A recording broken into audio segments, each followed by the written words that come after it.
Challenge நான் சொல்ற இந்த ஃபேக்ட் 99% யாருக்கும் தெரியாது. உங்களுக்கு தெரியுதான்னு பார்ப்போம் வாங்க. நபி அவங்க சொல்றாங்க, இது புகாரில வந்த ஒரு ஹதீஸ். யார் ஒருவர் ஒரு நன்மையை நினைச்சாரு ஆனா அதை அவர் செய்யலைன்னா அவருக்கு ஒரு நன்மை எழுதப்படுது. இதே ஒருத்தர் ஒரு நன்மையை நினைக்கிறாரு அதை செஞ்சிட்டாருன்னா 10-700 நன்மைகள் அவருக்கு எழுதப்படுது. இதே ஒருத்தர் ஒரு தீமையை நினைச்சாரு ஆனா அதை அவர் செய்யலைன்னா ஒரு நன்மை அவருக்கு எழுதப்படுது. இதே ஒருத்தர் ஒரு தீமையை நினைச்சாரு ஆனா அதை அவர் செஞ்சிட்டாருன்னா அவருக்கு ஒரே ஒரு பாவம் எழுதப்படுது. இது புகாரில வந்த ஹதீஸ். புரியலன்னா ஷார்ட்டா சொல்றேன் கேளுங்க. நன்மையை யோசிச்சாரு செய்யல, அவருக்கு ஒரு நன்மை. நன்மையை யோசிச்சாரு செஞ்சிட்டாரு, அவருக்கு 10-700 நன்மை. தீமையை யோசிச்சாரு செய்யல, அவருக்கு ஒரே ஒரு நன்மை.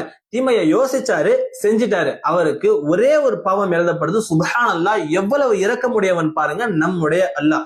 இந்த வீடியோ ஷேர் பண்ணா இஸ்லாம் ஸ்ப்ரெட் பண்றதுக்கான நன்மை உங்களுக்கு. அண்ட் இந்த வீடியோ யூஸ்ஃபுல்லா இருந்துச்சுன்னா மட்டும் நீங்க ஃபாலோ பண்ணலாம். ஜஸாக்கல்லாஹ்.